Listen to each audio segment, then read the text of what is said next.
Thank you, Mark. Good morning, everyone. What a lively, energetic audience on a Saturday morning to boot. I just have a few minutes with you. First off, to say thank you for what you do as conservatives, as grassroots organizers, as Tea Party Patriot members, as people who want to bring our nation back to where it started, in many respects, in the best days it ever had. So thank you. Give yourselves a round of applause for what you do all year long.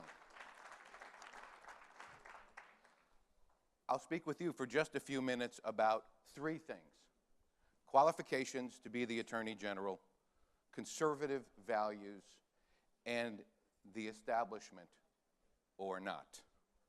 And this is the year of not being in the establishment.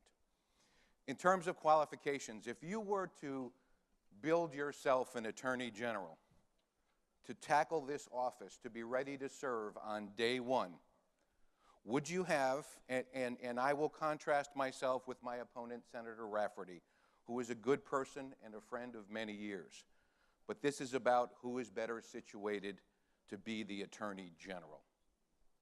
And I submit, would you rather someone who's been a prosecutor for 3 years in the 1980s doing Medicaid cases, and that's the extent of their law enforcement and prosecution background? I'm not talking about passing laws.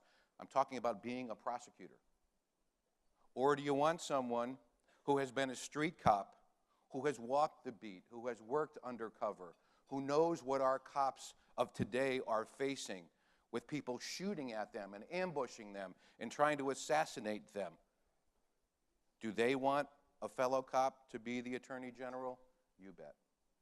Do you want a police chief who was in charge of all the undercover operations across the state of Pennsylvania for 8 years, and a person who worked for 17 years in the Office of Attorney General, rising from intern to Executive Deputy Attorney General for Drug Enforcement and Organized Crime, who served every Attorney General? And my opponent will tell you, I worked for Kathleen Kane. I did, as she asked me, as every one of her elected predecessors asked me, going back to the first, to serve in a senior level. I'm about service to my government, not politics.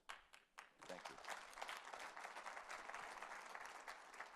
Would you want a person who was asked by the Justice Department and then Attorney General Dick Thornburgh to be a special mafia prosecutor, to be part of a team of 5 prosecutors who convicted mafia boss Little Nicky Scarfo and his underboss and 15 other capos and soldiers as they ruled Philadelphia, as they paid politicians $1 million, as they killed 9 people, including a judge? Do you want this modern-day untouchable, as the Associated Press called me and my fellow prosecutors, to be your Attorney General, to fight corruption? I hope you do. And finally, do you want an individual, and you'll hear my opponent say, well, he worked for President Clinton. I worked for the Executive Office of the President. And 2 presidential administrations, Clinton and George W. Bush, 43, asked me to serve in their administrations, ironically dealing with the scourge we have today of drugs, heroin, opioid overdose deaths, and crime and terrorism. So that's who I am as a future Attorney General. We talk about conservative values. I'm pro-life. I couldn't be more Second Amendment. I'm delighted to have Firearm Owners Against Crime recommending me to you. I'm a life member of the NRA. We don't need more gun legislation.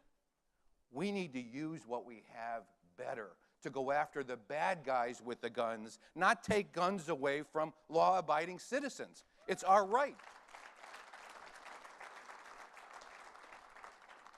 We need to expand reciprocity, not cut it back, because the more good citizens who have guns, the more likely we can help protect each other and stand shoulder to shoulder with our law enforcement community in doing so. In terms of the establishment, you're going to hear lots of political maneuvering in this campaign. You're going to hear my opponent say, oh, I've got the union endorsement of the FOP and the state troopers. Guess what? When you go to them a year ago, when there's no election yet. In fact, it's the last election year cycle. And you go to their leadership and I don't know what happened in that room, but you say, hey, I'm a senator, I vote for your stuff, and I'm going to be a senator whether I win or not as Attorney General. Well, of course, I don't besmirch my brothers and sisters in the police unions in that position to have to say, sure, Senator, you want us to endorse you? But in fact, are they going to vote for, and do they want, and I hear it every day, a 31-year member of the FOP, a life member of the Pennsylvania Chiefs, made by them, not me, a life member? You bet I'm the law enforcement candidate. And I'm not the candidate who's gotten big union contributions out of Philadelphia. I'm not the candidate who voted for Ed Rendell's big budget, which resulted in a personal income tax hike. My opponent did that. I'm not a politician. And finally, and most importantly, we saw Senator Wagner yesterday, a great man who wants to do the right thing against the establishment when he has to. And when Senator Rafferty initially voted against paycheck protection, it was Senator Wagner who called him out on that.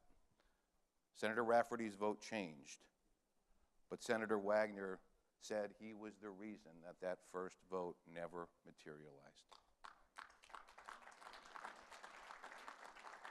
Ladies and gentlemen, this is not about politics. We don't need a career politician wanting the next job in government. What we need is a cop, a chief, a federal mafia prosecutor, a person who was asked by 2 presidents to serve in their administrations bipartisanly. We need a modern-day untouchable, and I say it humbly, I didn't call me that, the Associated Press did.